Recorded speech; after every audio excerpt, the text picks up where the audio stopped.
And welcome back. We continue now on NBC Philadelphia Nonstop with a special edition of NBC 10 at Issue. I'm Steve Highsmith. Voters in our region will select on Tuesday, November 8th, legislators, county commissioners, and persons to fill other local or state offices around our region. One of those offices is Mayor of Philadelphia. Incumbent Michael Nutter, a Democrat, is seeking his second term. There are two others on the ballot, Republican Karen Brown and independent candidate Wally Diop Rahman. This evening, my guest is Republican candidate for Mayor of Philadelphia, Karen Brown. There is a proposal making its way through the legislature in Pennsylvania that would require identification before a person can vote. Do you think that's a good idea? Well, you know, we've had in Philadelphia is a classic. We've had a lot of issues with our voters. We've had dead people vote. We've had people vote under several different names. And I think it makes politics in general just too shady. We need to find a way to make sure if you want to run for office and you truly want to be a public servant, which is what we should be striving to be, not politicians, then you get a fair shake at it. And the voters should have a choice. It shouldn't be these backhand deals that are happening and these people that are... You think it's a good idea then? I do think it's a great idea. I think that, you know, so what about the elderly or certain minorities that don't drive and they don't have that and they don't want to make the trip to the motor vehicle registration place to get the photo taken for that state or go buy a passport because you know that costs a lot of money with the federal government, because that's basically the only two types of identification that would be allowed, a federal or state authorization. I think we need to look at our voters registration cards. Maybe we should put a little picture on them, make it easier for them. You know, most seniors though, you talk about seniors, my mom's a senior, they have the even they don't drive. My mother never drove. She has a non-driver's license. Most of them do because they need them for identification for other things that they do, like their SEPTA passes and whatever. So they have some form of identification. I'm not saying you need a driver's license. I don't want to make it that strict, but I think you need to show something. We have to make sure you're alive and well and not a dead person voting. In this campaign, do you feel that you've been treated in any kind of sexist manner? I noticed, obviously, when you were going up to voters, you were making a big deal out of the fact that you're a woman running and could be the first woman mayor. But do you feel you've been treated in a chauvinistic fashion? Well, the mayor's office has always been the good old boys club. You know, Philadelphia was born on our founding fathers. They didn't say founding women, founding fathers. So it's always, Philadelphia has come a long way to let women in, but they haven't gotten quite to the top.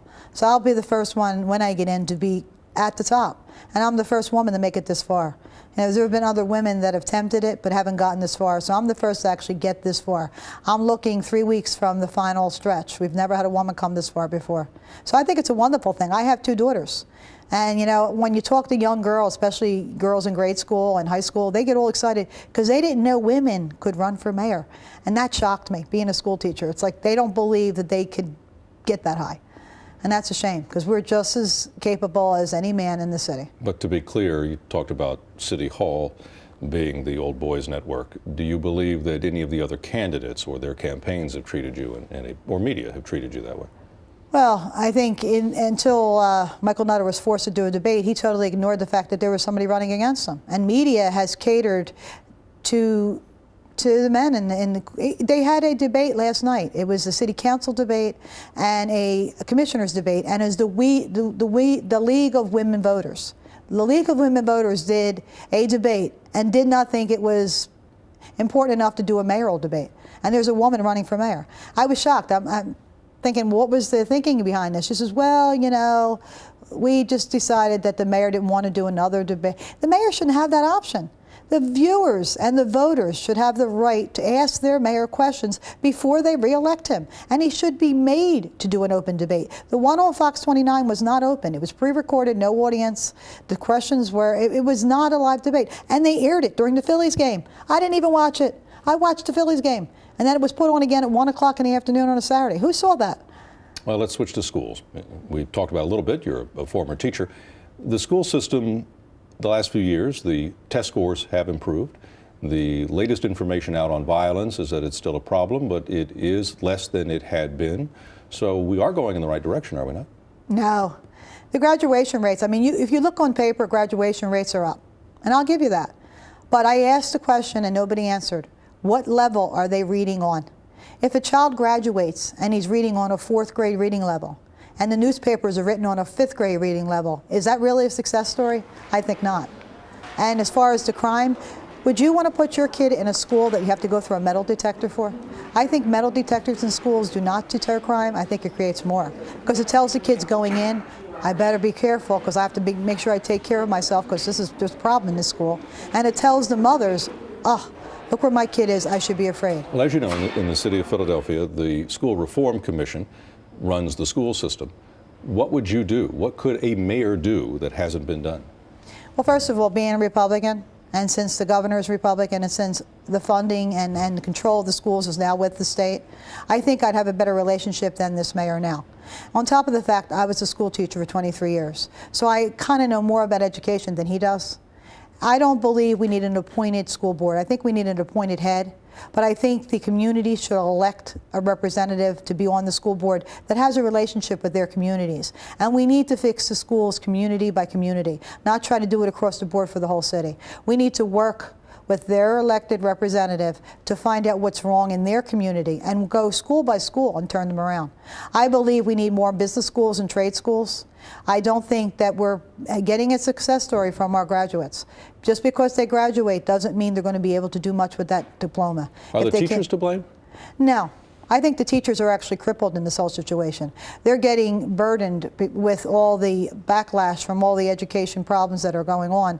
But I think tenure and the rubber rooms, they need to go.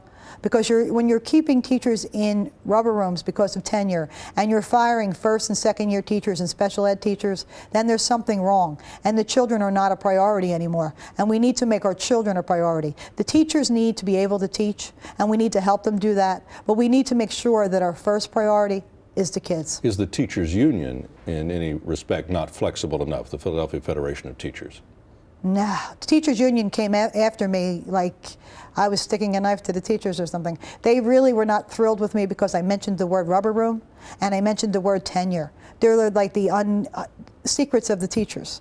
There should be no secrets. Teachers are women and men. Pardon me, I just want to make sure I understand that correctly. So you think the union is or is not operating properly? I think the union is operating with its own goals and not the goals of the kids or the teachers that want to teach. I think, and I'm not against unions, I'm for unions and I believe in them, but in this particular instance, I think the teachers union has lost sight of what their goal should be. And that's to keep more teachers fully teaching and to keep our kids educated. That's not the priority of the union as I see it. I see a lot of tenure going on, a lot of rubber rooms going on. It costs $35 million in New York for rubber rooms. When I asked how much it costs for Philly, they tried to claim there were none. I know there are. I was a school teacher. It's a really well-kept secret, but it's out there. I want to continue this discussion in a moment, more on education and more with candidate Karen Brown ahead on NBC 10 at Issue. Stay tuned.